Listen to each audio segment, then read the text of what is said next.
de todo el mundo y en relación al riego de cultivos intensivos y extensivos. Y en esta oportunidad tenemos el placer de estar presentando el manejo de cómo poder manejar los riegos invernales en diferentes frutales. Les recuerdo que pueden ir dejando sus preguntas en el chat que tenemos debajo, en la barra de tareas debajo del Zoom, o pueden en Question and Answers, o pueden también dejar sus preguntas en el chat, y al final de las dos presentaciones vamos a estar acompañando en vivo estas respuestas y respondiéndolas a medida que vayan surgiendo al final de la presentación. Les cuento que toda la información que vamos a brindar hoy va a quedar grabada, se la vamos a compartir por mail a todos los que están participando del otro lado, y también recuerden que todo el contenido que tenemos dentro de la Academia de Riego lo pueden encontrar en la página web de la Academia de Riego Quilimo. Ahí van a encontrar los diferentes webinars, van a poder revivir webinars pasados e encontrar información de mucho valor. Y también pueden leer algunos de los informes que se van posteando semana a semana y estar enterados de los próximos eventos que se van a estar presentando y de las próximas webinars que se van a dar, y también inscribirse a esos eventos. Así que vamos a avanzar. Espérenme que voy por este lado, les voy a dejar de compartir la encuesta. Y ahora les cuento que este espacio es posible y estamos totalmente agradecidos a todos nuestros sponsors que nos acompañan, a los aliados que nos ayudan a difundir y a hacer que este encuentro, que esta webinar llegue a más partes de Latinoamérica. Hoy, como siempre, le queremos agradecer al Colegio de Ingenieros Agrónomos de Chile, al portal Frutihortícola de Chile y Acción Climática por acompañarnos en esta difusión, pero particularmente hoy le queremos dar las bienvenidas y las gracias a Blueberry Consulting, que es una plataforma web especializada en arándanos, es una de las más importantes de habla hispana, en donde se genera, sintetiza y difunde información de calidad de la industria, con presencia en los principales países productores de arándanos en el mundo. Ellos ya se encuentran en su página web, que se las voy a dejar a continuación en el chat para que ustedes puedan acceder, con toda la Agenda 2021, con todos sus seminarios internacionales ya confirmados, para Chile, para Perú, México, para Marruecos, y también van a encontrar los diferentes eventos y cursos a los que se pueden anotar en este 2021 con reconocidos profesionales en la producción de arándanos, así que no dejen de pasar por la página de Blueberry Consulting. Ahora me gustaría presentarles a los oradores, ¿sí? En el próximo slide es un placer hoy el panel que tenemos de presentadores. Por un lado lo tenemos a Antonio Lobato, que es ingeniero agrónomo, egresado de la Pontificia Universidad Católica de Valparaíso, tiene una educación universitaria, un postítulo, con especialización en frutales y vides en Japón, y se desempeñó como investigador en el Instituto de Investigaciones Agropecuarias INIA en Chile. Ha sido profesor invitado a cursos de posgrado, tesis de grados, y publicado numerosos artículos de investigación y extensión, y es obtentor de una patente en Estados Unidos y Chile relacionada con problemas de decaimiento prematuro de frutales a causa de la asfixia radicular provocada por la forma de regar.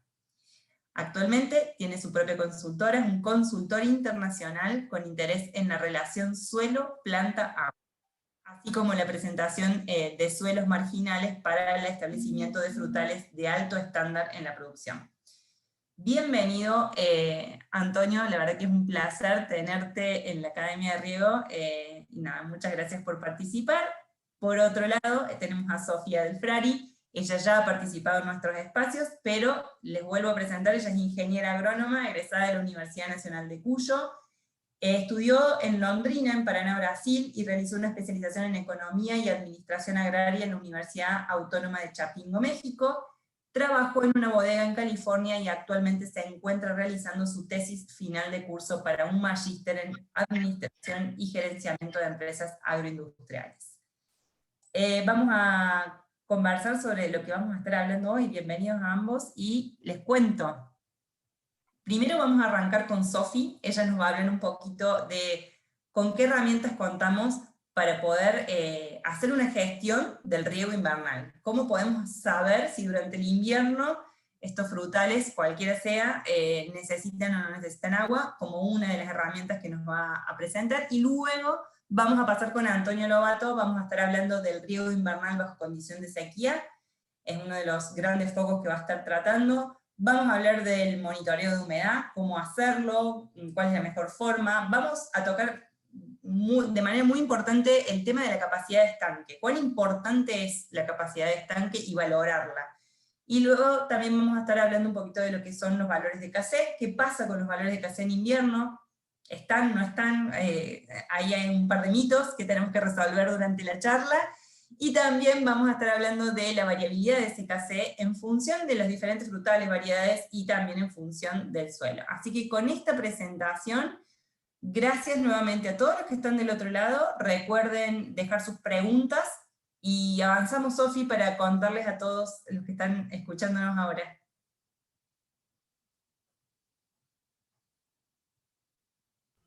Gracias, Vale, por la presentación.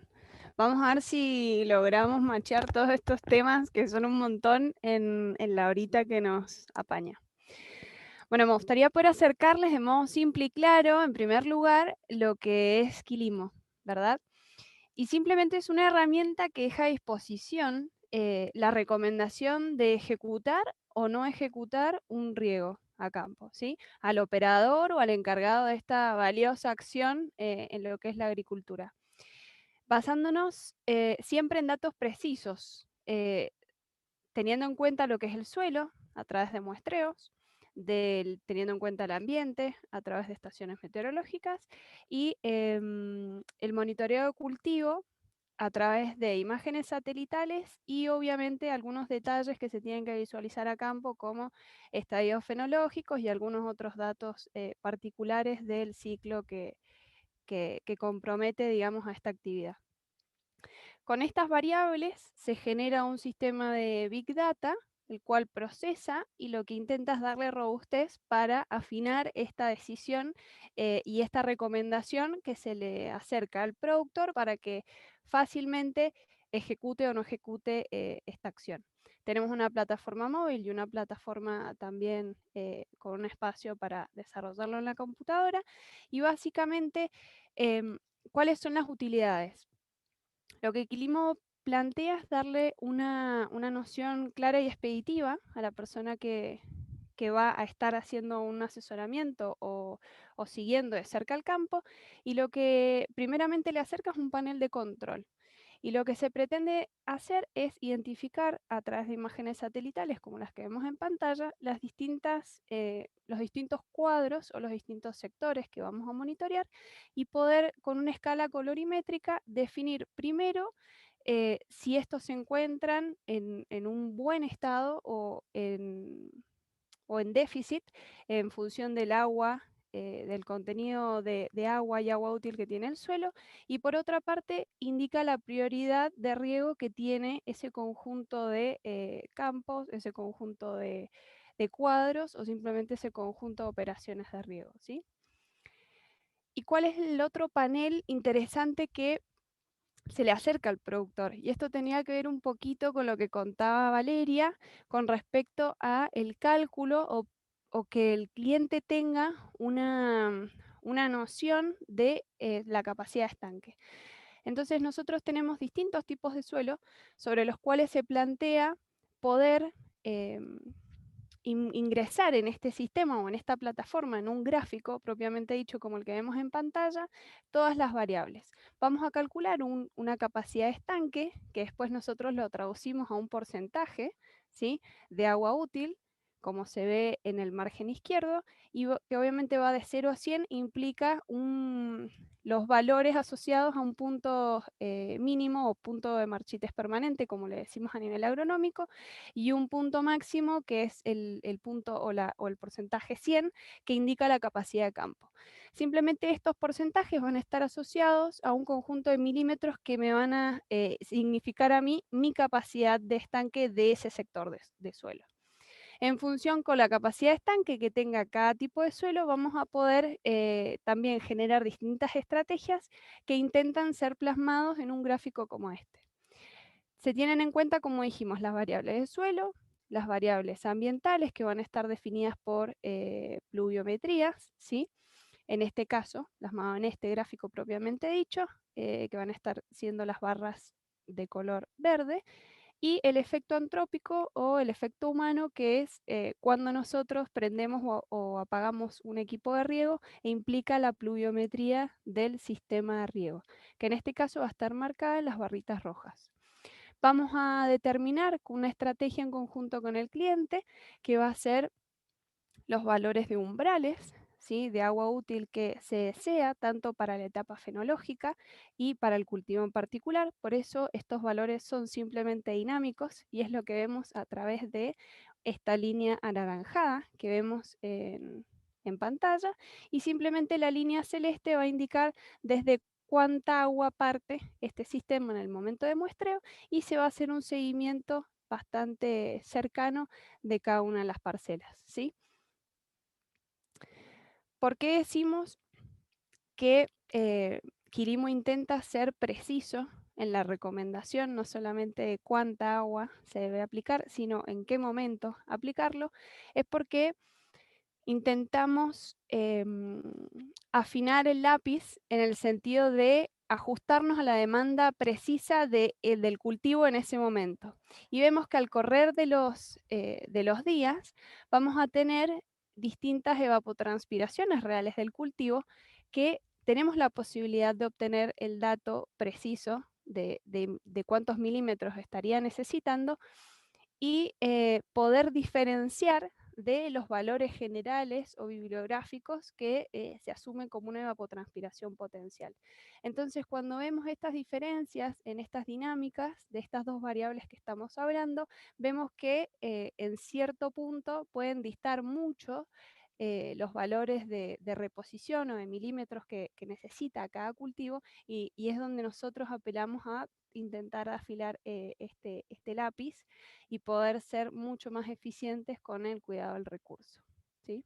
Ya después llegan valores o épocas en el año donde obviamente es más demandante, y nosotros podemos ir acercándonos a las variables potenciales que nos indica la bibliografía. A niveles generales sucede lo mismo, no solamente con el estadio fenológico de cada cultivo, sino también pueden evidenciarse diferencias entre distintos lotes, aún siendo la misma variedad. Entonces, solamente por traer un caso de éxito de un monitoreo durante casi 180 días, podemos ver que siempre, si comparamos las demandas teóricas con las demandas reales de cada una de las variedades, e inclusive de cada lote distinto, las condiciones climáticas también impactan de manera diferencial, lo que nos da como resultado obviamente un consumo diferencial. Entonces, siendo un poco más precisos, vamos a encontrar un resultado de ahorro en cantidad, y estamos convencidos de que también debemos hacer una mejora en cuanto a la gestión, de cuándo aplicarlo y de qué manera, ¿sí? Así que este es mi aporte para poder ahora darle paso a Antonio y escuchar más en detalle cada una de las componentes de estas variables. Bien, Sofi, muchas gracias. Mientras vos dejás de compartir pantalla, si le damos el espacio a Antonio, recuerden a todos que pueden dejar sus preguntas. Al final de la webinar también nos pueden dejar, si quieren, mayor información de Quilimo, para que se contacte el área de soporte técnico y que les cuenten mayor detalle. Pero mientras tanto, hasta que Antonio ahí nos comparta, ustedes nos dicen cómo registran los riegos invernales, si es que los registran, ¿no? Hacen medición de coeficiente de humedad, milímetros aplicados, coeficiente de uniformidad, caudalímetro a la salida del bombeo, sondas, humedad al tacto. Bueno, ahí ustedes pueden ir apretando en pantalla para conocer cómo lo hacen y si lo hacen. Y mientras tanto, Antonio, te pregunto, ¿es importante tener en cuenta el estanque del suelo, considerarlo como un parámetro importante a la hora de evaluar los riegos invernales? ¿Qué pasa con los KC, que son siempre dudas y mitos que tenemos de que los KC desaparecen? Te pregunto, ahí te doy el espacio y este espacio ya queda en manos tuyas. Ok, bueno, Buenas tardes a todos. Aunque pareciera un poco temprano para hablar de río invernal, la verdad es que creo que mientras antes entendamos por qué es importante, nos vamos a poder preparar para realizarlo, dado que tenemos cortes de canales tempranos, ciertas restricciones eléctricas que hoy día nos permiten regar menos horas efectivamente diarias. Tenemos una pérdida de un 25% a lo menos, ¿cierto?, de menos capacidad de riego. Ahora, respecto a lo que me pregunta Valeria, sí, y vamos a desarrollar este concepto del estanque, pero en el contexto de por qué es importante para las plantas, evidentemente, y espero poder ilustrarlos, digamos, durante el transcurso de la charla. Así que si estoy listo, Valeria, ¿puedo partir? Adelante nomás. Ok. Lo primero es que tenemos problemas climáticos que datan de hace un rato largo ya, por lo menos 10 años, 15 años, ¿cierto? Y donde tenemos huertos frutales que están concentrados en áreas de poca pluviometría en general, ¿cierto? Al menos bajo la condición de Chile en el invierno, cada llueve menos. En el caso de Argentina, no llueve nada en invierno, ¿cierto? Un clima continental en que en el interior no llueve. Los veranos en general son cada vez más secos, las lluvias son intermitentes, de poca intensidad en la mayor parte de los casos. Ya no tenemos prácticamente lluvias importantes, 50, 60 o más milímetros como solíamos tener, sino que más bien son de poca intensidad y cuantía. Los años secos consecutivos son frecuentes, ya se los voy a mostrar. Y a lo anterior, habría que sumar esta cultura que tenemos de suspender el suministro de agua en los canales durante el invierno. Y todo eso agrava, ¿cierto?, a lo ya descrito, por lo que en algunas zonas simplemente prácticamente no van a tener un invierno que permita mojar los suelos. ¿Okay? Perdonen el desorden, pero esto es mi poca práctica con el PowerPoint, ¿cierto? Las lluvias adecuadas para mojar los suelos deben ser superiores a 50 milímetros, ¿cierto? Lluvias inferiores a esa precipitación prácticamente mojan por encima muy pocos centímetros. Deben ser continuos con intensidades no superiores a 2 milímetros, 2 litros por metro cuadrado por hora, ¿cierto? Eso significa que una lluvia de 50 milímetros debería caer idealmente, ¿cierto?, en un día, 24 horas, y deben caer sobre suelo mojado, cosa que vamos a desarrollar en un ratito más en profundidad. Como es necesario mojar los suelos para obtener buenas producciones, varios tipos de suelo tendrán menos agua que la necesaria para poder satisfacer la demanda de la producción. Y los suelos, al estar secos, se vuelven hidrofóbicos o repelentes al agua, por lo que podrían pasar varias lluvias o incluso riegos y el suelo no mojarse, ¿cierto? Más allá de que nosotros hayamos hecho un cálculo de capacidad de estanque, como planteaba Valeria, ¿cierto? Y sin embargo, al revisar, podríamos estar casi como en cero. ¿Okay?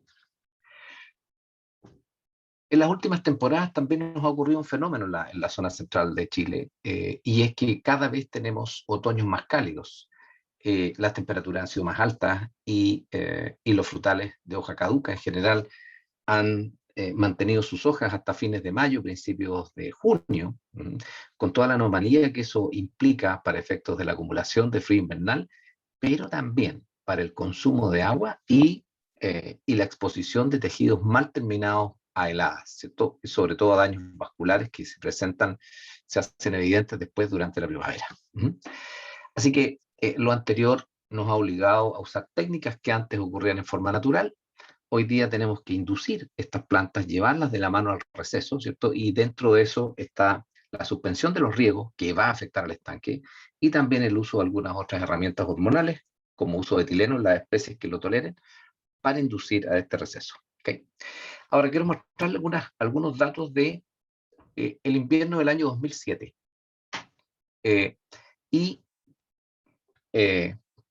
Que fue un mal año, un mal año de lluvia.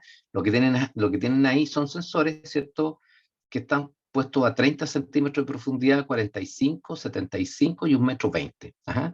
Las barras esas de color como celeste brillante corresponden a riego, ¿cierto? Y creo que se fijen en la sonda de 120 centímetros. Entonces cayó una lluvia de 19 milímetros y no se movió ninguna sonda, ni siquiera prácticamente imperceptible la de 30 centímetros. Después cayó una de 61 milímetros. Eso significa que el suelo estaba mojado previamente, la superficie al menos, y esa lluvia sí logró, ¿cierto?, mover los sensores hasta el 1,20 m. Pero luego no llovió más y tuvimos que regar, ¿cierto? Y si se fijan, ahí se precipitaron 62 milímetros de riego en un evento, y observen la intensidad con que se mueven los sensores, ¿cierto? Y después cayó una lluvia de 22, entró porque el suelo nuevamente estaba mojado, pero la línea, el sensor de 1,20 m ni siquiera se enteró, y después nuevamente otro riego de 62, ¿cierto? Y el sensor de 1,20 m nuevamente indica, ¿cierto?, una actividad que es superior, ¿cierto?, en ambos casos a la misma lluvia de 61 milímetros. Lo cual significa que parece que 61 milímetros puesto con una línea de, con una doble línea de gotero, pareciera que no es lo mismo, ¿cierto?, que 62 milímetros con el gotero, pero eso lo podemos discutir después. Ok, este año fue más lluvioso que el anterior, y se observan, cayeron 83 milímetros el 21 de mayo. Extraordinario. Sin embargo, en este caso, el sensor está a 2,50 m de profundidad, y esa lluvia de 83 milímetros movió todos los sensores, excepto el de 2,50 m. Y se preguntaron ustedes por qué tenemos un sensor a 2,50 m. Porque teníamos raíces, ¿cierto?, a 2,50 m. La lluvia siguiente, que fue de 66 milímetros, esa llegó abajo, ¿cierto? Y logró penetrar a 2,50 m y mover el sensor, y después cayó otra lluvia de 70 y volvió a mover el sensor, y ya después cayó una lluvia de 37, se movieron todos los sensores menos el de 2,50 m, después tuvo una lluvia de 20, otra de 12, lluvia de 13, y sería. Fue un invierno, ¿cierto?, razonablemente lluvioso, de los cuales hace rato que no tenemos. Si sumamos en rápido, tenemos 150, 200, 237, casi 300 milímetros, 280 milímetros, que es un invierno razonable, pero de lo que podemos rescatar es que las lluvias que realmente permitían mojar el suelo son solo estas tres primeras, ¿cierto? Y con bastante reserva esa de 37. ¿Okay? Esas lluvias de esa cuantía desaparecieron hace mucho rato de nuestro radar, digamos, en términos meteorológicos. ¿Okay? Miren ahora lo que era la región metropolitana, ¿cierto? La región metropolitana en Chile. La línea negra muestra las precipitaciones históricas, 350 milímetros. Observen el año 2020.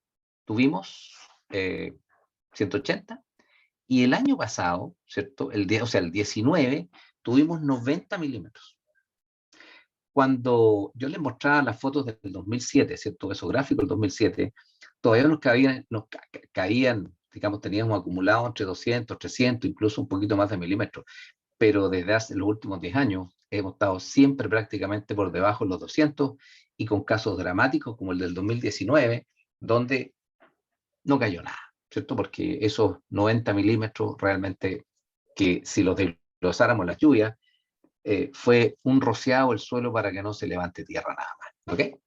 Ahora, también que hay quienes se preguntan, ¿y cambia la composición de los ríos durante distintas épocas del año? Porque mucha gente ha observado daños en las hojas y dicen que suben los cloruros o que sube el boro. Bueno, hemos monitoreado lo que pasa en algunas variables del ¿cómo se llama?, del río más importante que pasa por la región metropolitana, que es el río Maipo, y si se fijan, tenemos pH y conductividades eléctricas, ¿cierto? Las conductividades eléctricas están aproximadamente en el periodo diciembre a enero, noviembre a enero, en 1,5, 1,6, ¿cierto? Sube un poquito al final digamos, hacia el mes de marzo, y son un poco más altos en invierno. Los pH también tienen alguna variación, pero es poco relevante. La dureza, el agua es dura, tenemos 400, casi 500 miligramos de carbonato, lo cual significa que la presión sobre la obturación de los goteros en el agua de este río siempre ha sido importante y lo sigue siendo. El cloro, ¿cierto?, que idealmente no debería sobrepasar los 4 miliequivalentes para la mayoría de los frutales, estamos por sobre ese nivel óptimo, pero tampoco ha sido un disparo, digamos, que de habernos ido a valores extremadamente altos como 8 miliequivalentes, pero es algo que tenemos que tener sin duda cuidado. Boro no es un problema. ¿Okay? El año 2010, otro caso, ¿cierto? Observen aquí, esta es otra zona también, dentro de la región metropolitana, cayeron 299 milímetros en ese lugar, y sin embargo, efectivos cayeron 156 porque todas esas lluvias cortas de 16, 5, 11, 12, 10 realmente no tienen mayor valor. ¿Okay? Pero en esa misma, y así terminó el suelo a salida de invierno. ¿Okay? Con esas precipitaciones que ustedes vieron. Se mojó aproximadamente 1 metro, 1 metro y fracción. Esa calicata tiene prácticamente 4 metros, aunque no alcanzan a ver, pero eso es todo lo que se mojó a salida de invierno. En cambio, observen al año siguiente, el año 2009. El año 2009, la misma localidad, cayeron 456 milímetros. Y si descontamos todas las lluvias chicas que no mojan, entonces tuvimos 294 milímetros aproximadamente efectivos, considerados imputables al riego, y el suelo se mojó parejo y uniforme, ¿cierto? Que es lo que estamos buscando por las razones que voy a explicar a continuación. ¿Qué pasa en Argentina con el ingeniero Fernández, Ignacio Fernández, Nano Fernández? Hicimos un trabajo porque de las 50.000 hectáreas que hay de limones en Tucumán, prácticamente 35.000 no tienen riego tecnificado sobre la base de que la pluviometría satisface plenamente la evapotranspiración del limón. Bueno, interesante contarles que el promedio de la industria, ¿cierto?, es del orden de 35 toneladas por hectárea. En circunstancias que bajo riego los limones producen entre 70 y 120 toneladas por hectárea. Pero ¿cómo le demostrábamos que la lluvia no estaba teniendo el efecto que ellos pensaban? Y quiero decir también que no llueve en invierno, abril, mayo, junio, julio, agosto y septiembre prácticamente, o sea, son meses que no queda una gota de agua. Así que diseñamos este experimento. Hay una lona ahí con un pluviómetro en el centro de la calle y aquí hay pluviómetros bajo la canopia. Y por lo tanto comenzamos a registrar cuánto mojaban las distintas lluvias. Entonces aquí tienen la primera foto. El 14 de octubre comenzó a llover, dejó de llover en abril, principios de mayo, no cayó una gota de agua más. En el 14 del 10 cayeron 52 milímetros. Bueno, el 11 del 9, 11 milímetros despreciables. Después, el 6 de noviembre, cayeron 80. Y después, unos días después, cayeron 15, después cayeron 43 y así. Observen cuánto cae dentro de los pluviómetros. Si el 14 del 10 cayeron 52 en el pluviómetro de la calle, el promedio de los 4 pluviómetros internos fue 30 milímetros. Y cuando cayeron 80 milímetros, ¿cierto?, el promedio de los pluviómetros internos fue de 32. Es decir, los árboles generan un perfecto paraguas, que hace que el agua, ¿cierto?, caiga en una magnitud muy distinta, ¿cierto?, bajo la canopia que en el centro de la calle. Bueno, observen ahora una calicata en el centro de la calle después de haber caído 52 milímetros de lluvia en 24 horas, que fue una estupenda lluvia. 2,2 litros por metro cuadrado por hora. Acumulado teníamos 63 milímetros a la fecha y lo que tienen ahí son 15 centímetros de suelo que no están a capacidad de campo. El color los engaña. Y al levantar el plástico, observen cómo el suelo está completamente seco, ¿cierto?, lo cual nos permite contrastar, ¿cierto?, el efecto de la lluvia respecto a donde no cayó nada. Y los pluviómetros, ahí tienen las lecturas, ¿cierto? 40% menos agua que en la calle. Cayó una segunda lluvia, ¿cierto? Teníamos 80 milímetros, 183 acumulados, y observen el pluviómetro en la calle. Hicimos una calicata hasta 45 centímetros y para que el color no los engañe, pusimos un instrumento, un sensor de humedad volumétrico. ¿Y qué estaba indicando? Que en un suelo franco arcilloso teníamos entre 14 y 15, a 10 centímetros, 14% humedad volumétrica, 15 a 20 y 12% a 45 centímetros. Es decir, todavía no nos mojábamos, prácticamente llegando a la tercera semana de noviembre, seguíamos con el suelo más cercano al PMP que a la capacidad de campo. ¿Y qué pasó bajo la calle? ¿Cierto? Bajo la canopia.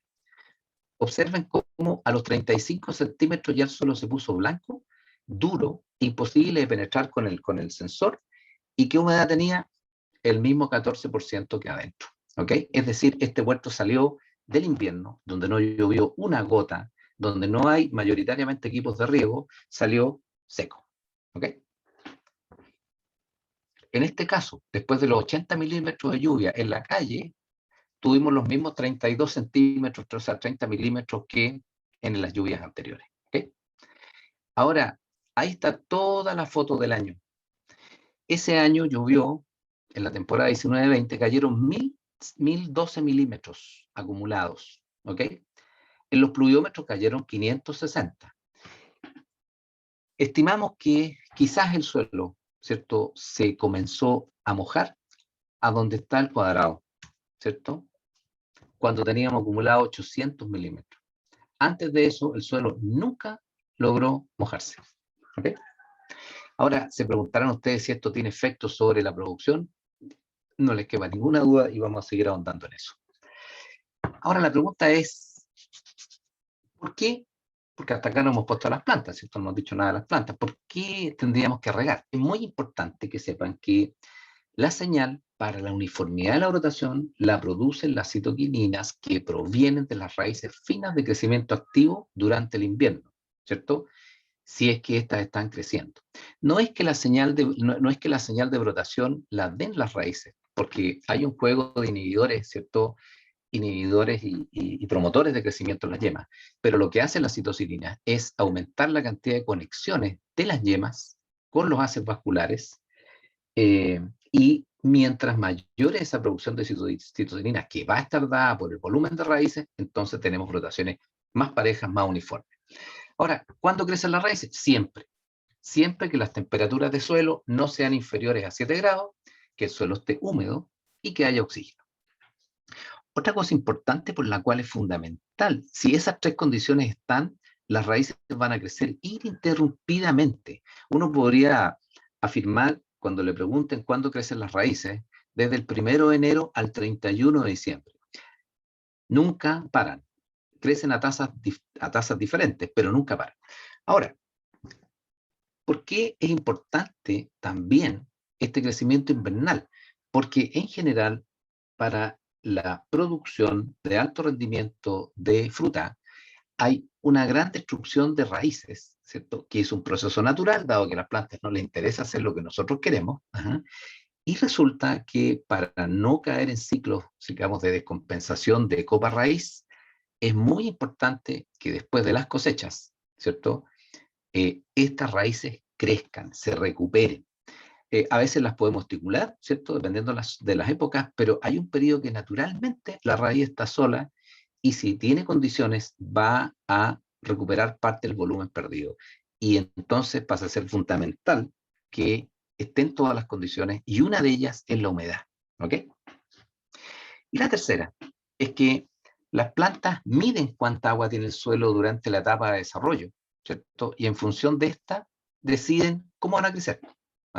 Eso significa que si una planta tiene 2 metros de suelo explorado por raíces y la lluvia moja solo 1 metro, esa planta invariablemente va a adoptar desde el inicio de la brotación, ¿cierto?, un programa de crecimiento restringido porque sabe que no va a volver a llover en el verano, ¿cierto? Tampoco sabe que la van a regar y entonces ajusta, ¿cierto?, la cantidad de agua que mide en el suelo con su crecimiento y producción. Eso es lo que se llama la teoría del desarrollo. ¿Okay?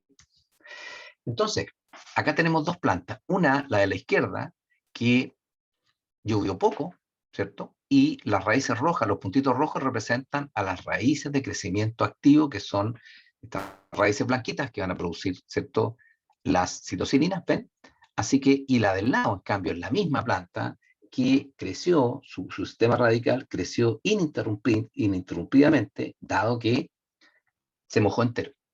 Bueno, entonces, esta planta, que tiene una producción de citoquininas inferior a la de la derecha, envía una señal, ¿cierto? Y la brotación es más desuniforme, ¿cierto? Y de menor cuantía.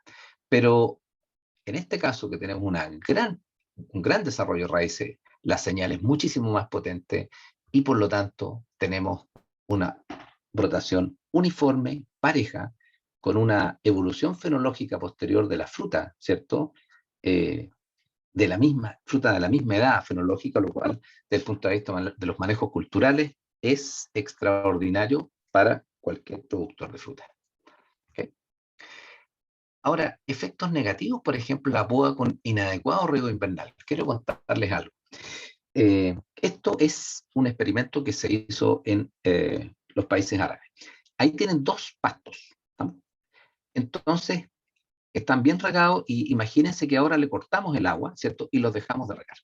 Y alguien dice, bueno, yo creo que si nosotros cortamos el pasto bien cortito, entonces eso va a permitir que la poca agua que tiene el suelo dure más tiempo y por lo tanto va a sobrevivir mejor que el otro si lo dejamos crecer.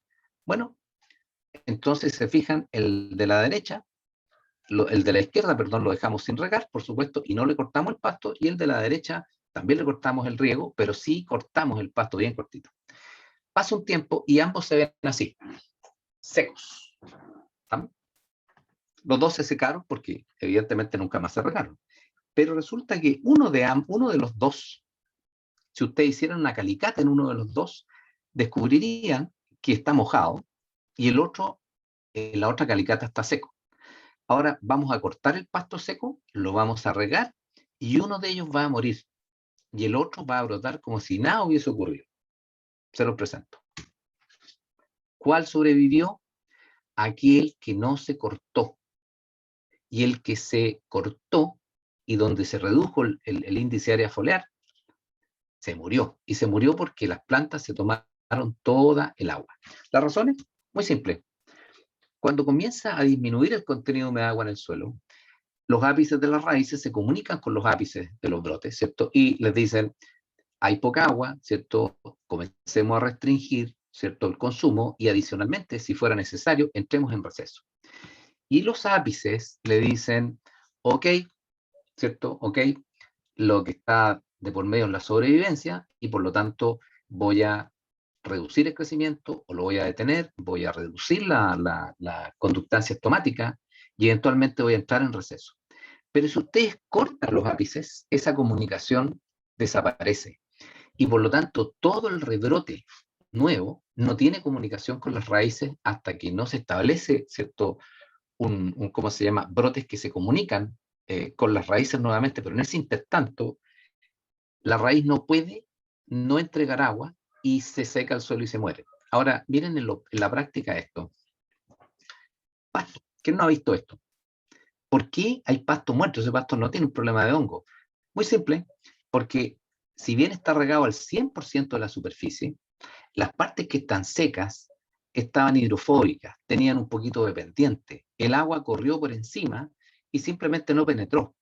Pero cuando vino la gente y cortó el pasto, lo cortó indiscriminadamente, ¿cierto? Porque no sabía qué zonas estaban más mojadas y cuáles no. Y lo que tienen es una hermosa muerte de pasto por estrés hídrico. Esto es Tucumán. La foto superior muestra la poda de septiembre. Ahí la tienen, ¿ok? La poda de septiembre. ¿Cuánta agua tenía ese suelo en invierno? 0, porque no riegan en invierno. Así de simple. Como les digo, en mayo deja de llover y parte de mayo, junio, julio, agosto y septiembre no tienen una sola gota de agua. Cortan, podan. Y observen lo que pasa al final de la temporada, ¿cierto? Durante el periodo de crecimiento. Hay 1/3 aproximadamente de la planta, si no es la mitad, es solo crecimiento vegetativo, que no aportó flores, no aportó fruta, aportó desequilibrio, consumo de reservas, y todo eso fue en desmedro de la floración y de la cuaja. Entonces, ustedes dirán, ¿y si hubiese el suelo estado mojado? Bueno, entonces habrían tenido bastante más moderación, ¿cierto?, en el consumo de agua, porque por último habría habido agua. Y lo segundo es que lo que están haciendo es promover una práctica, ¿cierto?, que contribuye a que un suelo que ya venía seco del invierno termine mucho más seco, porque como vieron hasta noviembre pese a la lluvia, todavía no se moja. ¿Okay? En los lugares donde hay ríos, ¿podemos dejar que el agua pase de largo? Bueno, hace 20 años más eso ocurría, pasaba el agua de largo por el río porque cerraban los accesos para que no hubieran inundaciones, ¿cierto? Y porque además se asumía que llovía lo suficiente para mojar los suelos. También las exigencias productivas y calidad eran distintas a las actuales. Bueno, seguimos nosotros en toda la zona productiva, cortando el acceso a los canales aproximadamente entre mediados de mayo hasta principios de junio, y se corta, y vuelven a dar el agua a fines de septiembre. Y nosotros vemos cómo pasan millones de metros cúbicos hacia el mar, ¿cierto? Mientras no llueve, no podemos regar, y entonces tenemos todos los defectos que les expliqué hace un rato sobre las plantas. Así que, si tenemos que regar en invierno, ¿cómo deberíamos hacerlo? ¿Cierto? Ya tenemos las razones, qué es lo que les ocurre a las plantas. No hay un solo productor de fruta, ¿cierto? E incluso de cultivos tradicionales, que al ser preguntado por cuáles son las mejores cosechas que él ha tenido, siempre va a declarar que son coincidentes con años lluviosos. ¿Por qué? Porque tuvo floraciones y brotaciones parejas, abundantes, generosas, ¿cierto? Donde pudo elegir frutas en los raleos, donde la fruta fue, al ser más pareja, también tiene un desarrollo, ¿cierto? Hay mayor uniformidad en la aplicación de los programas hormonales, etc. ¿Ok? Así que, ¿qué deberíamos considerar? Lo primero es declarar que vamos a regar al inicio del receso con el fin de construir un invierno lluvioso. Para que alguien pregunte, ¿y la lluvia? Y nosotros contestemos, valoremos la lluvia primero y veamos cuánta necesitaríamos, ¿cierto?, para mojar la profundidad que nuestro cultivo exige. Así que el primer requisito es que el suelo tiene que estar mojado. ¿Estamos? Tiene que haber 10 o 20 centímetros de suelo mojado para que la lluvia o riego penetre. Si eso no ocurre, vamos a enfrentarnos a un fenómeno que se llama hidrofobidad o repelencia al agua, que no la va a dejar entrar y va a escurrir superficialmente. ¿Estamos? Las últimas temporadas nos han mostrado que cada vez tenemos más dependencia en esta construcción del invierno lluvioso para las plantas de los riegos que de la lluvia. Hay zonas donde, la zona norte, digamos, de Chile no cae una gota de agua y por lo tanto están acostumbrados a construirse los inviernos, así que este tema ya lo tenemos más que abordado. Pero en las zonas donde solía llover, la escasa cultura de cuantificar, de hacer calicatas, de conocer sus estanques, hace que crean que cualquier lluvia, ¿cierto?, moja, y con eso están listos, lo cual es un error garrafal.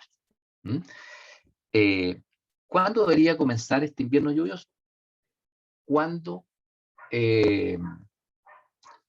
las plantas se han caído el 50% de las hojas, ¿cierto? En ese minuto, entre 50 y 75% de hojas caídas, declaramos inicio de receso, o cuando, teniendo las hojas, las temperaturas mínimas estén entre 7 y 9 grados constantes. En ese minuto podemos regar sin generar ningún tipo de activación de las plantas. Y es muy importante destacar que los años de sequía, que han sido recurrentes en los últimos 10, 15 años, las plantas se han visto obligadas a explorar grandes profundidades para poder sobrevivir. Por lo tanto, el concepto de estanque, ¿cierto?, en años de lluvia era pequeño, ¿cierto?, relativo. Hoy día tenemos mucho más suelo explorado a causa de la sequía. ¿Okay? Así que lo que deberíamos hacer es cuantificar, con base en un diagnóstico de calicata, ¿cierto?, la profundidad efectiva que exploran las raíces y el contenido de humedad que presenta al momento del inicio del invierno. Lo voy a explicar con una gráfica a continuación, ¿cierto? Dependiendo del caso, se puede considerar en promedio que la reposición del agua para llegar a la capacidad de campo es del orden del 50% de lo que le cabría, ¿cierto?, o el déficit es 50% respecto de lo que le cabe. Eso quiere decir que si un suelo franco, sin gravas, le caben 150, 170 milímetros por metro, podríamos considerar, ¿cierto?, que nos faltaría la mitad de esa agua para poder mojarlo y llevar ese metro a capacidad de campo. Entonces, eso significa que cuando nosotros hacemos estos cálculos y tenemos goteros, por ejemplo, líneas de gotero, y calculamos cuántos milímetros tenemos que colocar, es muy posible que tengamos que mover las líneas, como se los voy a mostrar a continuación, porque el cálculo del llenado de estanque es para la hectárea completa, ¿cierto? Dado que las raíces están por todas partes y no solamente en la banda. Eso en los lugares donde llueve. ¿Ok? Otra cosa importante, ¿cierto? Es que nosotros deberíamos regar con frecuencia en suelos franco-arenosos, no más cerca de 15 días, y en general, en invierno estamos hablando por supuesto, y en general cada 25 o 30 días en suelos que tengan particulado más fino, es decir, franco-arcillosos, franco-limosos, incluso francos, ¿cierto? Una frecuencia de 25 a 30 días, lo cual significa más o menos un riego mensual, es una óptima frecuencia, ¿cierto? En frutales de hoja caduca. Ok. Queremos saber de la lluvia y cuándo un evento equivalente. Lo vimos hace un rato, ¿cierto? Tiene que estar mojado, porque si no el agua no penetra. 2, la lluvia debería ser mínima de 50 milímetros por evento. 3, la intensidad, ¿cierto? Estos 2 litros por metro cuadrado por hora es un número muy razonable, ¿cierto?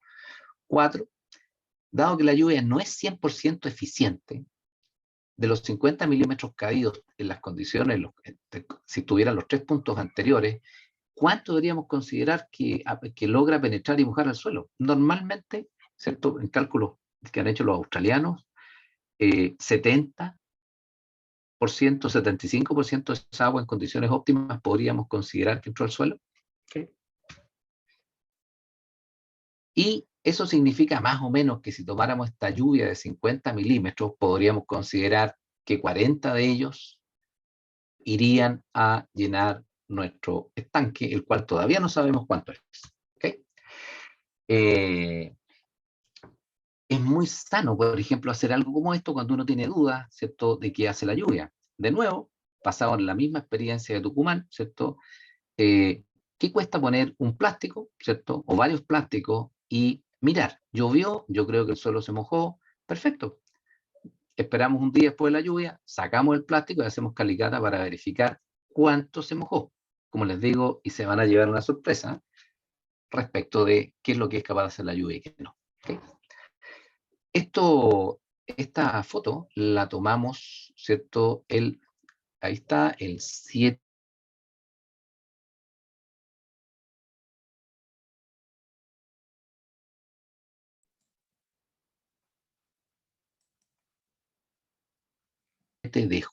el 2 de julio, después de 105 milímetros.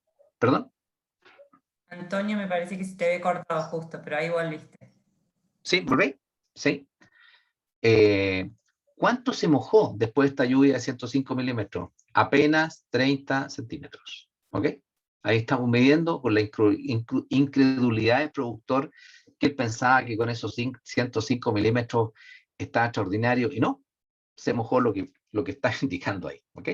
Y la calicata es lo suficientemente grande como para no tener duda, digamos, qué es lo que se mojó. ¿Ah? ¿Qué es esto de la hidrofobidad? ¿Cierto? Espero que puedan ver el video. Esto es una planta de arándano que sacamos de un huerto y la pusimos adentro de esta maceta. Ajá, y miren lo que va a pasar.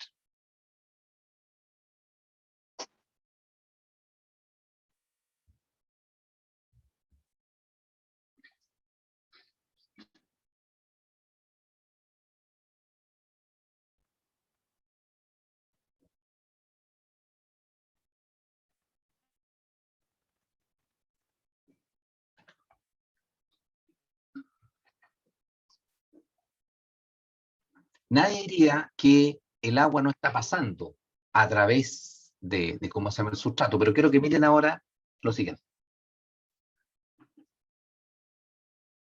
Okay, lo que no está diciendo es que el agua que él puso es la misma que está en el fondo, pero observen lo que va a ocurrir.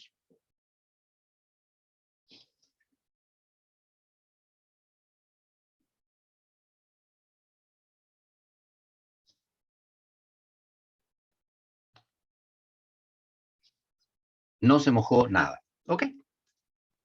Ahora, tomamos macetas, ¿cierto? Lo que estoy, digamos, los quiero ilustrar con un tema que nos afecta, digamos. Tomamos macetas, ¿cierto? Las secamos, las pusimos en, ¿cómo se llama? Dos macetas exactamente iguales con suelo totalmente seco. Se pusieron estas macetas, ¿cierto? Antes se pesaron, por supuesto, y una de ellas se sumergió en agua por completo por 24 horas. Estos son experimentos que los hace el Ignacio Fernández, a quien los saludo si está por ahí. Y lo sumergimos, ¿cierto? Por 24 horas, lo sacamos, lo dejamos drenar otras 24 horas, y al pesarlo, fíjense que pesó 3 kilos. Pesaba 1,48 kilos seco, y ahora pesó 3 kilos. Extraordinario. Ustedes dirían, uff, es una esponja ese sustrato. Sí, pero ¿saben qué es lo que no dice esta prueba? Si fue fácil o difícil mojarlo, ¿cierto? ¿Qué les parece que tomemos ahora la maceta hermana gemela, y la reguemos, y la regamos con jarros de 1 litro de agua? Bueno, y le empezamos a colocar jarros de 1 litro cada vez. ¿Cuánta agua le tuvimos que colocar para que pesara lo mismo que la maceta anterior? 10 litros. Eso quiere decir que pasaron 8,5 litros de agua de largo por el drenaje. Tuvimos que colocar 6,7 veces más agua que la que le cabe. ¿Y eso por qué? Nuevamente por este problema de la hidrofobicidad, que es un problema relativo a los contenidos de materia orgánica del suelo. Es un problema de la materia orgánica, no es la charla para tocarlo, pero ténganlo presente. Esto no va a ocurrir si ustedes tienen suelo solo de fracción mineral y sin materia orgánica. ¿Estamos? Quiero que miren este verdín que está aquí. ¿Estamos? Ahí está estático, parece aceite, ¿cierto? Pero miren qué bonito este video. Ajá. Miren cómo corre por encima, ajá, y simplemente no se moja. Así que los que crean que esos verdines son bonitos, la verdad es que son enemigos del riego y de la eficiencia de aplicación de agua y de fertilizantes. ¿Ok?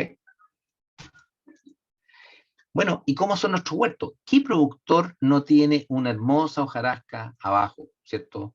Que además la queremos tener porque contribuye al reciclaje, ¿cierto?, de materiales de poda y hoja, ¿ah?, que enriquecen nuestro suelo, ¿cierto? Además, muchos les gusta aplicar materia orgánica adicionalmente, así que acerquémonos un poco.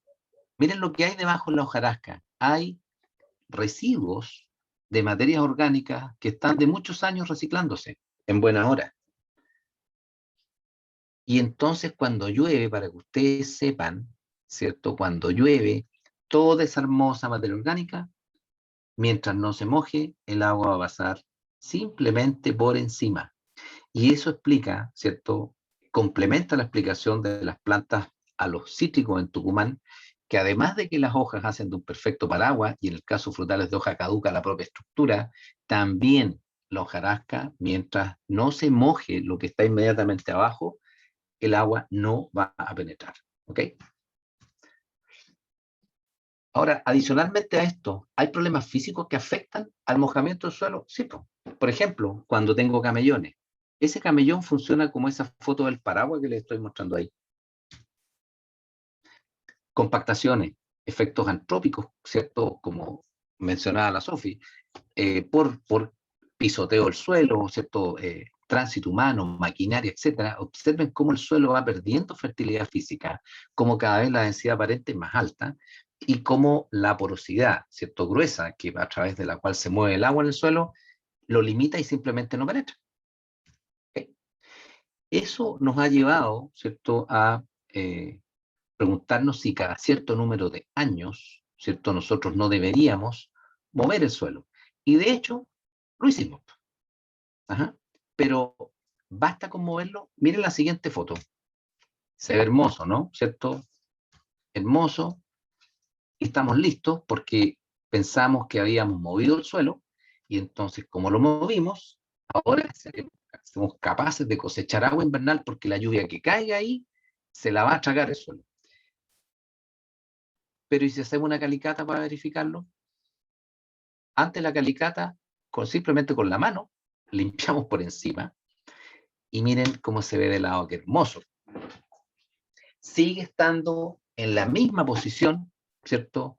La estrata endurecida que nosotros mismos construimos, ¿cierto? Por los manejos que tenemos que hacer.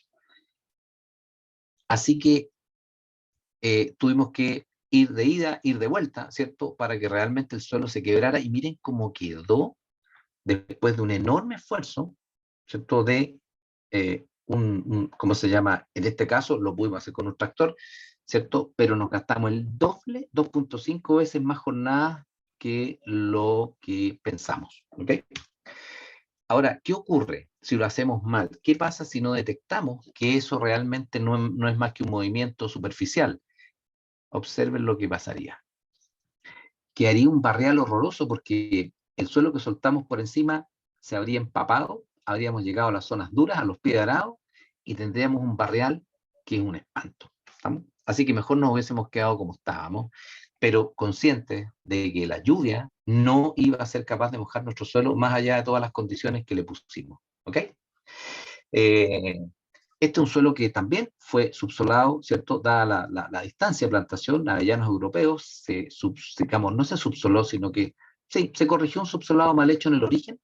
Cayeron 160 milímetros en 3 días, y lo que tiene en la foto de la izquierda es el suelo sin tratar, porque no se le hizo nada, ¿cierto? Y el de la derecha es donde se pasó, ¿cierto? El bulldozer con 3 patas en el mes de mayo. ¿Okay? También capturas de agua, huertos de olivos, ¿cierto? En zonas con pendientes. ¿Ah? Esa roturación central nos permitió cosechar agua del escurrimiento superficial y que se moviera subsuperficialmente y no que terminara en el fondo de las quebradas. ¿Okay? Este es un pasto, hay una malla ahí, ¿cierto? Una malla, ese es pasto en rollo, como le llamamos acá. Entonces cayeron 30 milímetros, una linda lluvia, un suelo que estaba preparado, perfecto, y observen cuánto se mojó. Nada, ahí está seco, está seco. Con esto les quiero decir, ¿cierto?, que no solo es importante conocer el tamaño del estanque, sino que también, ¿cierto?, la capacidad del suelo realmente de mojarse y las condiciones que tienen que existir para que se moje. Estos nogales están plantados en el invierno, ¿cierto? 2 meses después de plantado, pasaron con una moto, o sea, con un aparato, ¿cierto? Una máquina que se llama Schmeisser, que es una microniveladora, así como una motoniveladora, y lo dejaron como si fuera una cancha, digamos, de una mesa de billar.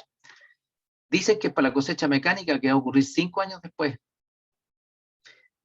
¿Tiene algún sentido que nosotros sellemos el suelo en los primeros años? Yo no estoy contra la cosecha mecánica ni nada que se parezca, pero ¿tiene alguna racionalidad que nosotros compactemos el suelo a partir del año 0 para que se vea así de bonito? Bueno, en estas circunstancias, este suelo no puede cosechar agua de invierno en el caso de que llueva, porque simplemente escurre. ¿Ok?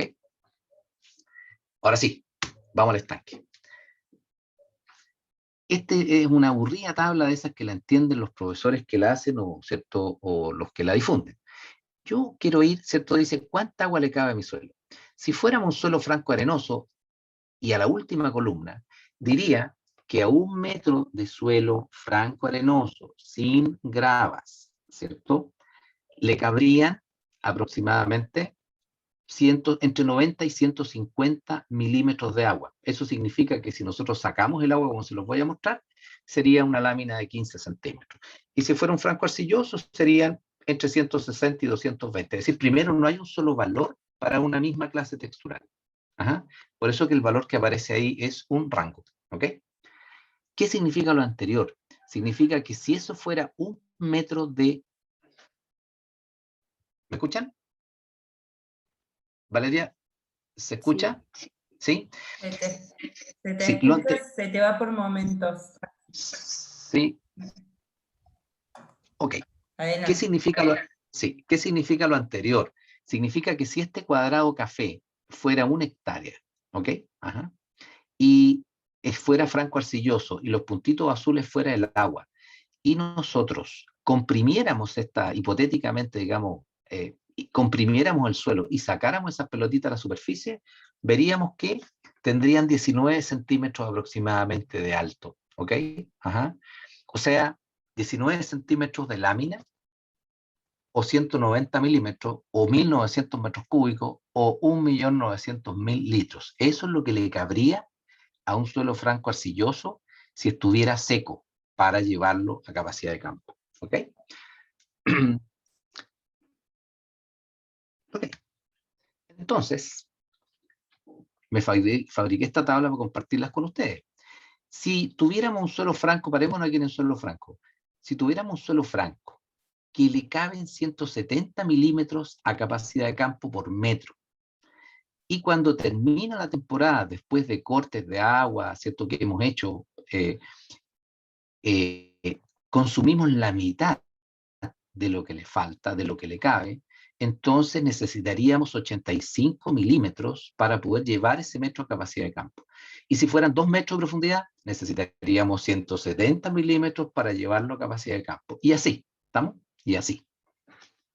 Entonces, para un frutal cualquiera, al que le cupieran, ¿cierto?, que tuviera 2 metros de profundidad explorado por raíces, ¿cierto?, y requiriera 180 milímetros, ¿cierto? Déjenme volver atrás, porque un suelo franco arcilloso, dijimos que le caben 95 por metro, si me faltara la mitad, y por lo tanto para 2 metros son 190, ajá, ¿cierto? Entonces necesitaría regar aproximadamente 36 milímetros, el cálculo que hice aquí, claro, 180 dividido en mayo, junio, julio, agosto y septiembre, déjenme, tengo una calculadora aquí, tendríamos 180 milímetros dividido en 5 meses, tendríamos que colocar 36 milímetros por riego, ¿ok? Y con eso, ¿cierto? Si no cayera una sola gota de agua, nosotros llenaríamos nuestro estanque, ¿estamos? Pero lo más interesante es la cosa empírica. Aquí estamos, ¿cierto?, si se fijan, estoy con mi amigo Alejandro Sala ahí abajo, en una linda calicata, porque para medir el estanque hay que hacer una calicata en serio, ¿cierto? Con escalera nos faltó el ascensor nomás, como ven ahí. Y entonces estamos bajando, eso es mayo, estamos evaluando con cuánta agua, ¿cierto?, tiene de remanente el suelo y cuánta es la que deberíamos colocar para llenarlo hasta, en este caso, 3 metros. ¿Ok? ¿Por qué? Porque la profundidad efectiva, definida por las raíces, es de 3 metros. ¿Ok? Más sofisticado, de nuevo, este material proviene de cómo se llama, del Jardín de la República en Argentina, de Tucumán, donde mi amigo Nano Fernández, ¿cierto?, hace estas evaluaciones, pero él es más sofisticado que yo y hace estas grillas, ¿cierto?, y va con el sensor de humedad, ¿ven?, y determina cuadrante por cuadrante, ¿cierto?, cuánta humedad falta, y con eso, ¿cierto?, sabemos exactamente cuánta agua cabe. ¿Ah? Y la idea entonces es que a través de los meses, ¿cierto?, vamos, ¿cierto?, mayo, partimos así, la rayita azul representa el contenido de humedad, ¿cierto?, y la amarilla suelo seco, y entonces de a poquito, si se fijan, vamos mojándolo cada vez más, hasta que la idea, ¿cierto?, el propósito es que a fines de agosto, principio de septiembre, el suelo completo, hasta la profundidad que hayamos definido, ¿cierto?, se encuentre mojado, y por lo tanto todas las raíces pudieron crecer, todas pudieron desarrollarse, todas pudieron recuperarse, y están en condiciones de enviar señales hacia la parte aérea, ¿cierto?, y activar ¿cómo se llama?, un mayor número de yemas a brotar. ¿Okay? Bueno, podría ser que nuestro suelo esté así, ¿cierto?, al inicio del invierno lluvioso, ¿cierto?, aunque esta foto se la mostré como terminó, pero la voy a usar de todas maneras para ese propósito. Ajá. Y quiero contarles qué pasa, ¿cómo se llama?, en un caso que hemos llevado muy de cerca. Es un parronal, probablemente uno de los 3 mejores de Chile de variedad sultanina, porque producen uva de guarda. Son parrones adultos, observen las producciones, así que aquí no hay nada que esté entrando en producción. Tenemos 2.900, 2.520, 2.748, 3.422 cajas. Esas 3.422 los haría pensar que es un parronal que está empezando la producción, pero no es así. Quiero mostrarles ahora lo siguiente. La barra azul representa el agua caída de lluvia, la roja representa el riego y la verde el total. Fíjense que En el invierno en la temporada 15-16 cayeron 135 milímetros. En la siguiente cayeron 131, en la 2017-18 174 y en la 18-19 cayeron 100. Con esa lluvia, nosotros no mojamos ni 50 centímetros de ese suelo. Observen ahora los riegos.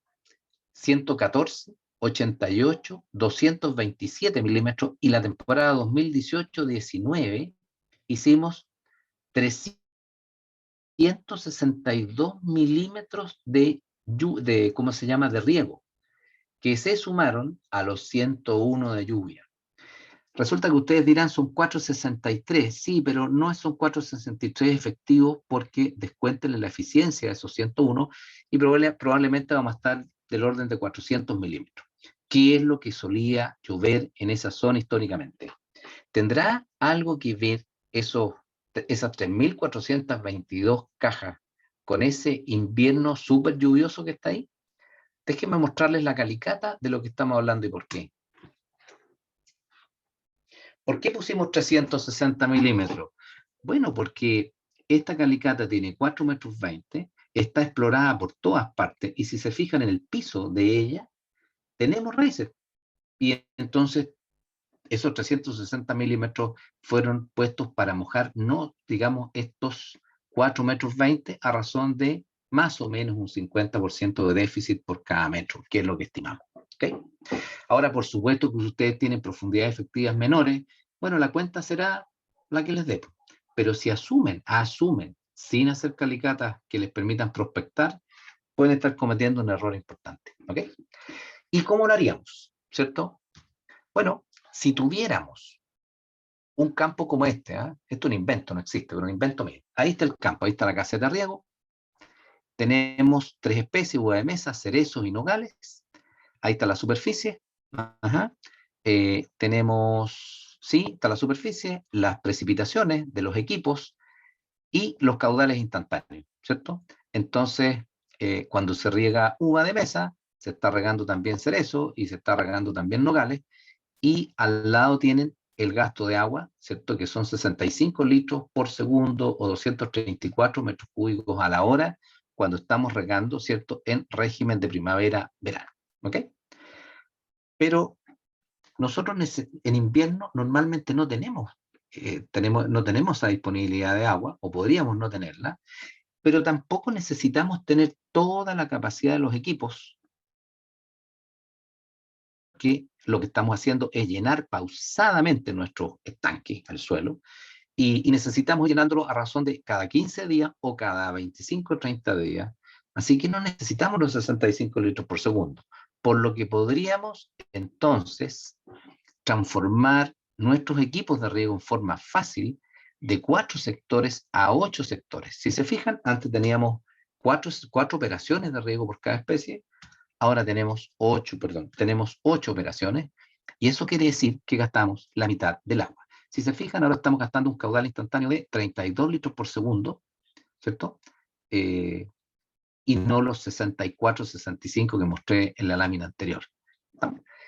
Y de esa manera, entonces podemos regar el día lunes el sector 1, el día martes el sector 2, y así darnos una vuelta larga, porque nos puede tomar 8 días hacer un riego completo del campo, ¿cierto?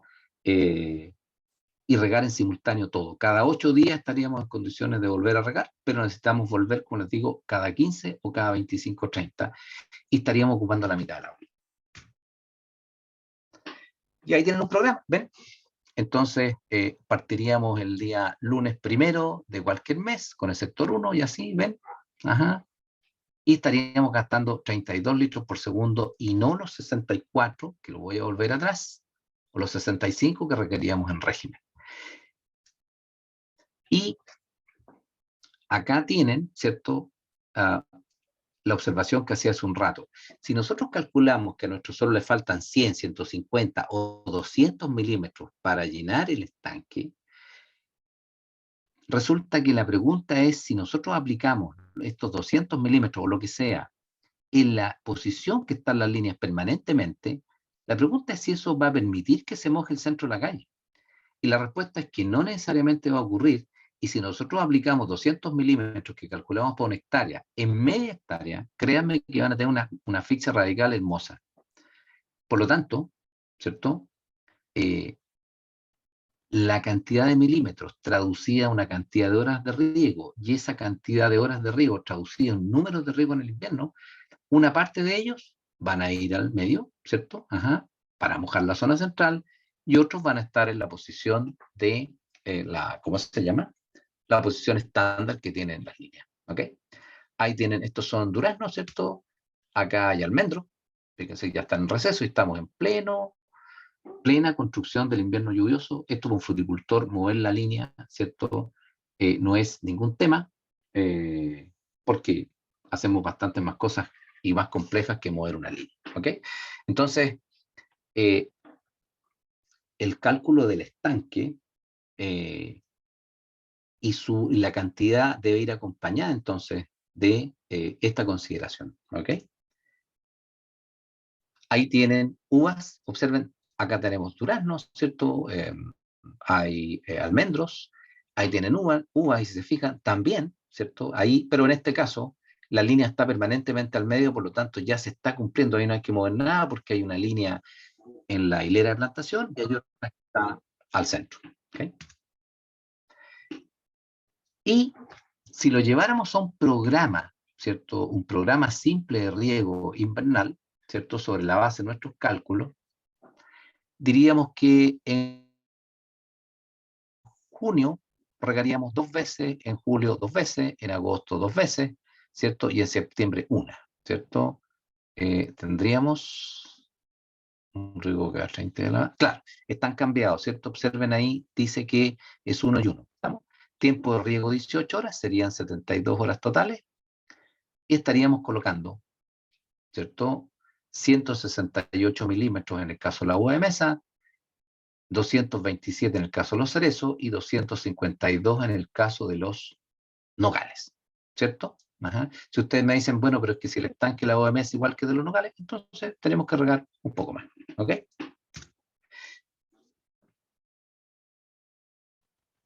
Y si tuviéramos mucha menos agua que la mitad, ¿cierto? Si nos dijeran, uff, teníamos 65 litros por segundo y ahora tenemos mucho menos. Entonces lo que haríamos es que regaríamos, pasaríamos de 4 operaciones a 8 operaciones, pero ahora regaríamos primero la uva con 8 operaciones. Y después regaríamos los cerezos con 8 operaciones.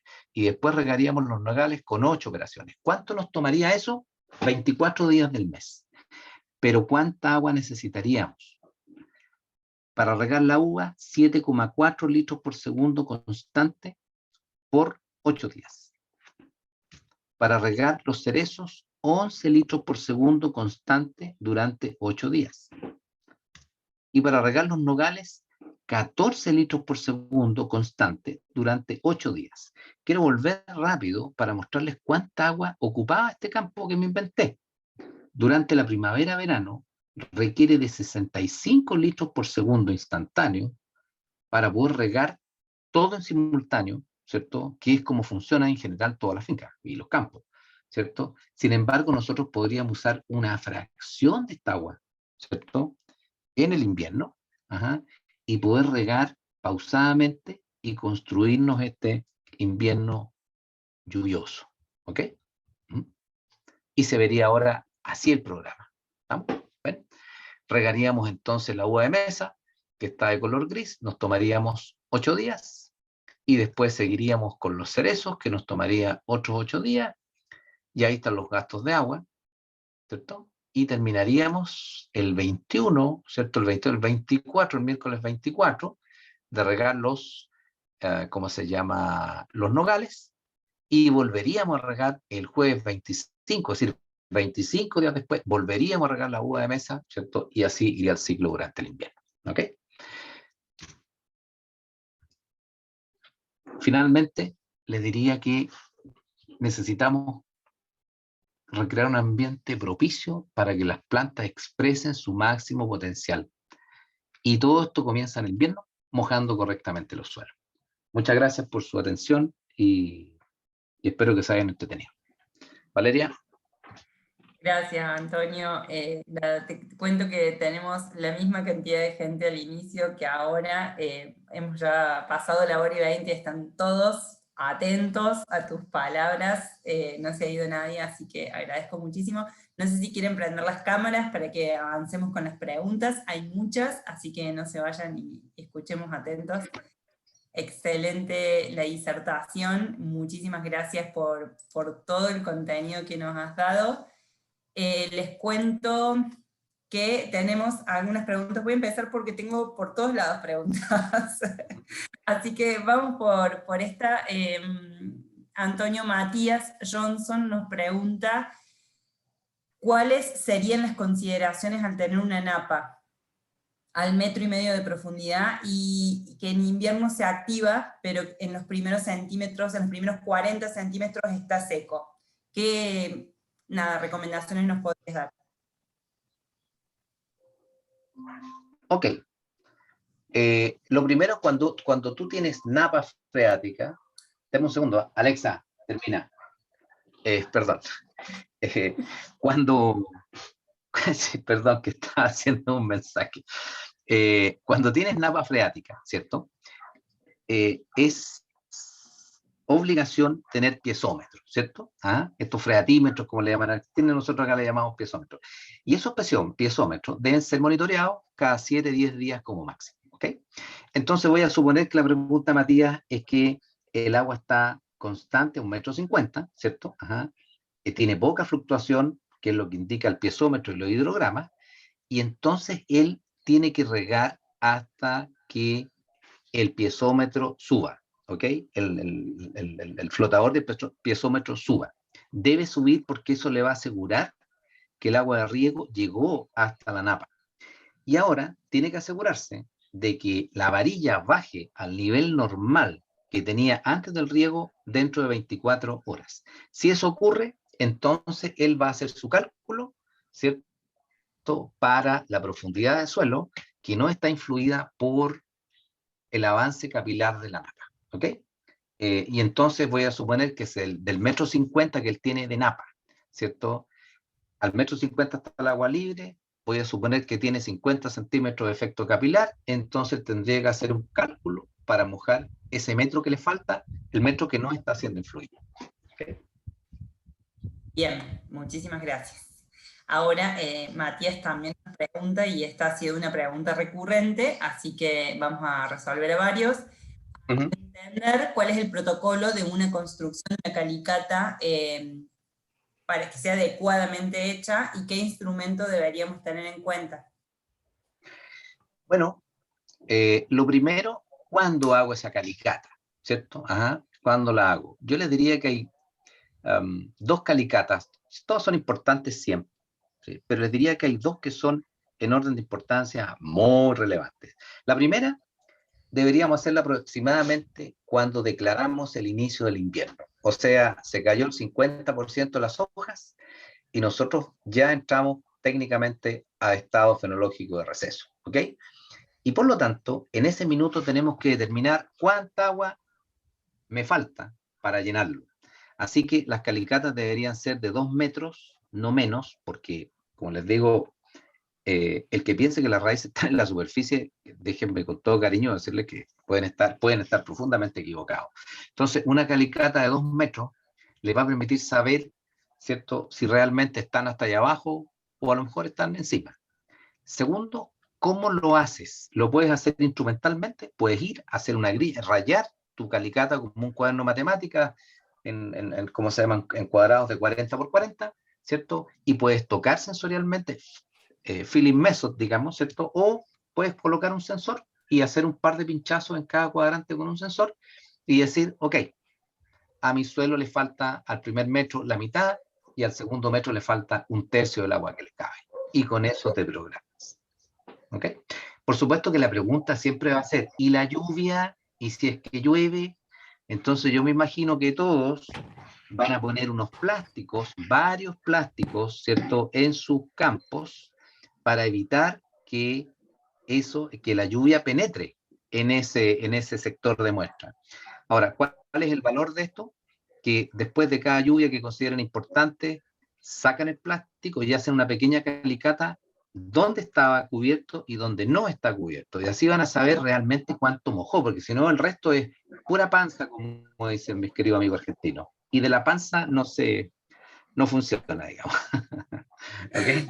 Bueno, la segunda calicata, Valeria, muy importante, es cuando ustedes dan por terminado el riego invernal, ¿cierto? Dicen, ok, llovió, yo regué, o cualquiera sea la combinación, y eso va a ser hacia fines de septiembre, o sea, fines de agosto, principios de septiembre, ¿ok? Ahí vuelves a repetir, ¿cierto? Una calicata en los mismos sectores comparativos donde la hiciste inicialmente y vas a saber si mojaste o no mojaste. ¿Okay? Tony, y ahí te hago una inquietud adicional que por ahí surge bastante en campo. ¿Cómo conviene hacerla? ¿Paralela a la línea de riego? ¿Perpendicular a la línea de riego? Yo te diría, Sofi, que como mejor te acomode. ¿Por qué?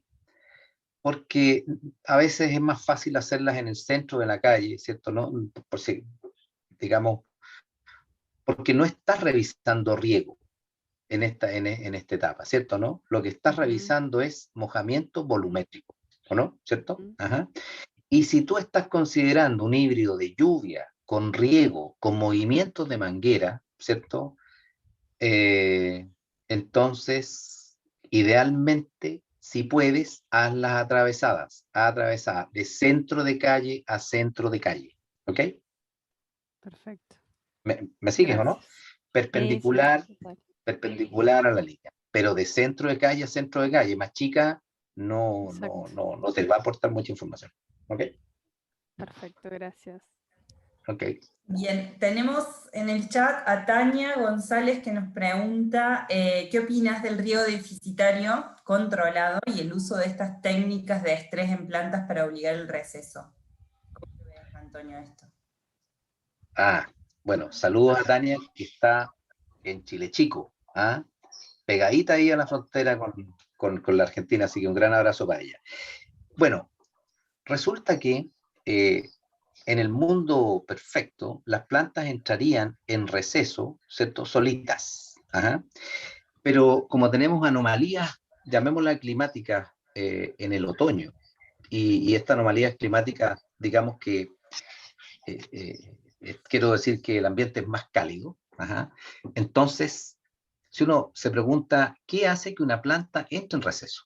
La luz, el largo del día, las temperaturas mínimas nocturnas y el contenido de humedad del suelo, ¿cierto? Esas tres cosas, si confluyen todo al mismo tiempo, las plantas se van a sincronizar solas y van a decir, ok, a partir de tal fecha me empiezo a preparar para entrar al receso. ¿Qué significa prepararse para entrar al receso? Significa que se lignifican las maderas, ¿cierto? Los crecimientos anuales, se forma, ¿cierto? La felodermis, corcho, lignina, lignificación, ¿cierto? Las yemas, las brácteas de las yemas, ¿cierto? Se forman, ¿cierto? Se endurecen, se forma el algodón, se acumulan reservas, ¿cierto? Bueno, eso lo está haciendo hace bastante más rato, pero absorbe fósforo, nitrógeno del suelo, ¿cierto? Que son elementos de reserva. También los remanentes de toda la fotosíntesis, almidones, son reservas. Y una vez que eso ocurre, entonces hacia el final del ciclo va a formar los tabiques. Antes de formar los tabiques de abscisión en las hojas, va a retirar todos los elementos móviles, ¿cierto?, de la hoja. Bueno, pero todo eso sí están las señales. El problema es, ¿qué ocurre si mi suelo está muy mojado? ¿Cierto? Muy mojado porque tengo, no sé, pues lo regué hasta muy tarde. ¿Qué pasa si la temperatura mínima no baja, o sea, está siempre sobre 7, 8 grados, ¿cierto? Entonces las plantas no se enteran, ¿cierto?, que están próximas al invierno y no se preparan para este evento. ¿Estamos? Ahora, la luz, hasta donde se sabe, tiene un rol poco importante, digamos, como fotoperíodo en la inducción al receso, ¿ok? Pero el contenido de humedad del suelo es perentorio, ¿cierto? Y la temperatura también lo es. Y de estos tres elementos, ¿cuál es el único que nosotros tenemos para manejar? Es el agua. Eso significa que particularmente un cerezo, que es la pregunta por la que sigamos Tania, que tiene cultiva cerezo en esa zona,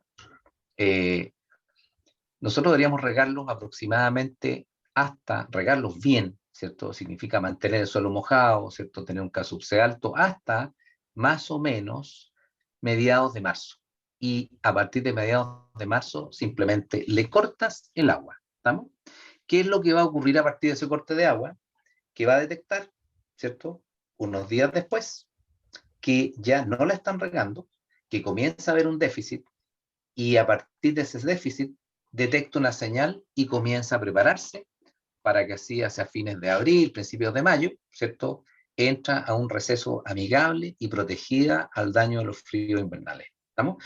Por lo tanto, más que riego deficitario, como dice Tania, simplemente, si el suelo te lo permite por su capacidad de retención, le cortas el agua por los próximos 40 días sin ningún temor, porque las plantas no son tontas, no se toman todo el agua, ¿estamos? Porque si no se mueren, ¿ok?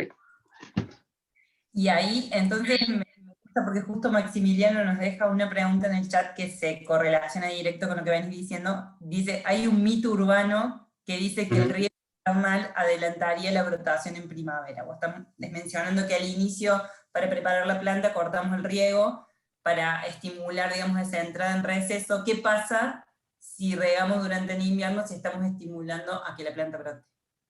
Mira, uno de los problemas que tenemos, ¿cierto? Que yo les diría interesantes casi para filosofar sobre ello, es que a cualquiera de nosotros, cuando nos preguntan sobre las parras, los cerezos, los nogales, y nos dicen, habla de eso, somos capaces de hablar de las cosas que le hacemos, pero somos incapaces de contestar cómo serían esas plantas en su estado natural, ¿cierto? Ajá, en su estado natural.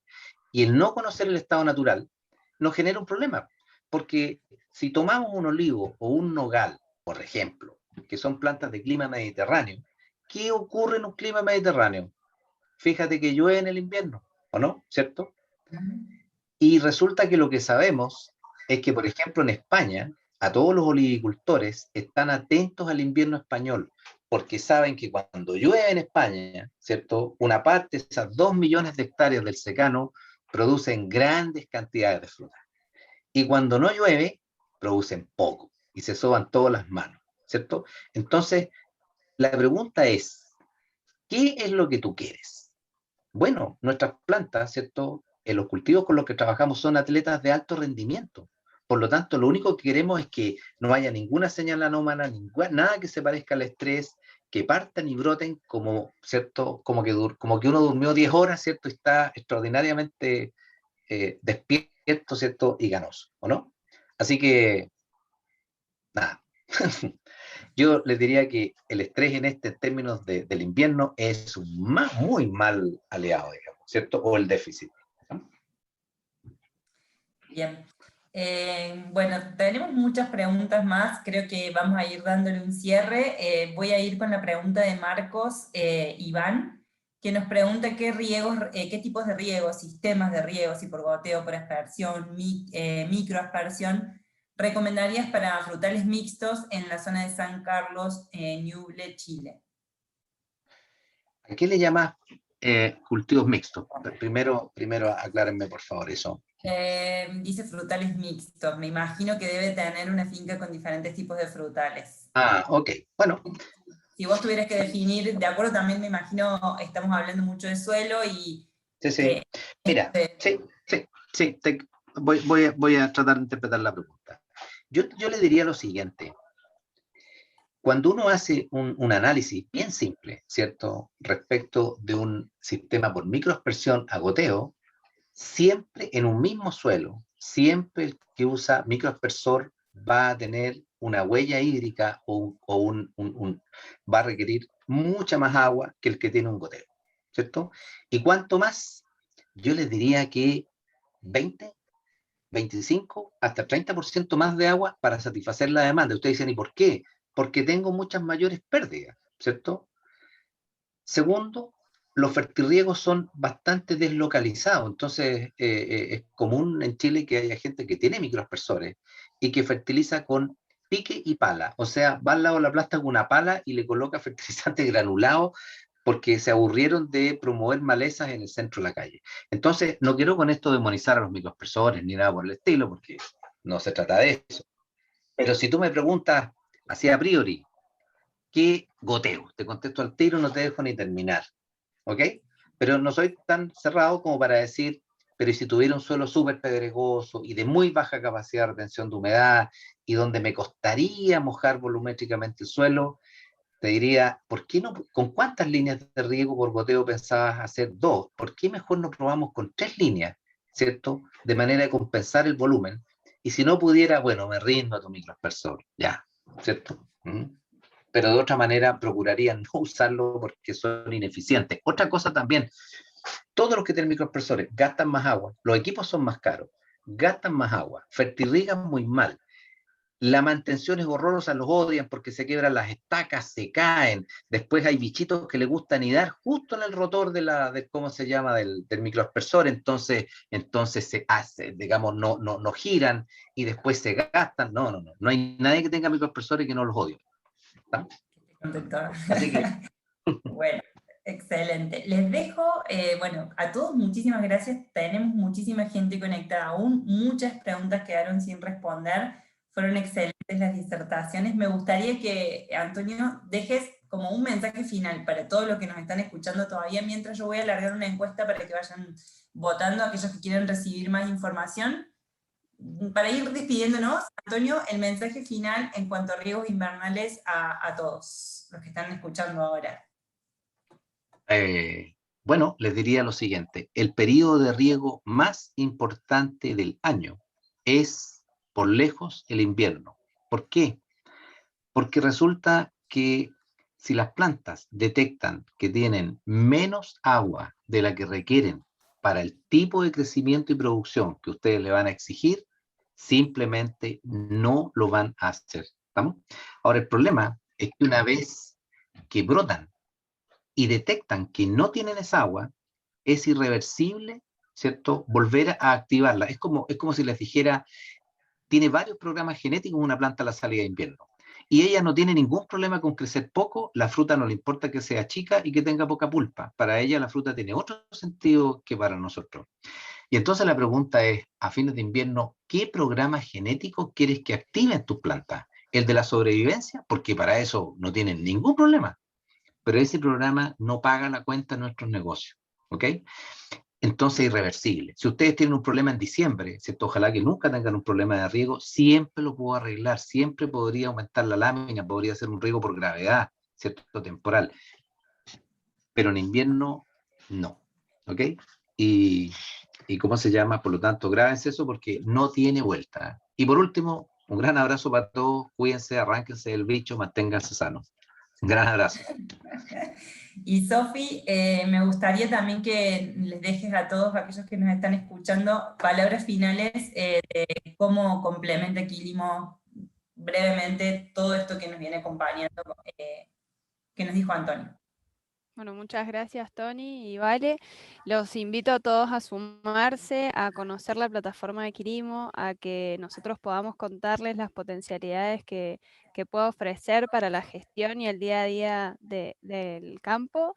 Así que a poner todas las fichas ahora que empezamos con los riegos invernales, es el momento para definir capacidad de estanque, conocer los suelos, donde ya pasó la cosecha y el trajín. Así que estamos a disposición para recibir sus consultas y poder acompañarlos en la gestión del día a día. Bueno, a todos les cuento que el jueves vamos a estar con una nueva webinar en donde vamos a estar hablando de administración de recursos. Vamos a ver cuáles son los recursos principales que afectan en la gestión del riego y cómo podemos mejorar o ser más eficientes en ellos, así que quédense conectados y ingresen el jueves que viene y escuchar un poquito cómo podemos gestionar todos esos recursos. Gracias por estar ahí, porque están todavía, y la verdad es que, nada, a los dos, muy buena webinar, muy lindo el encuentro, muy interesante con mucha información. Nos encontramos, les mando un abrazo, también cuídense, y nos vemos el jueves. Adiós.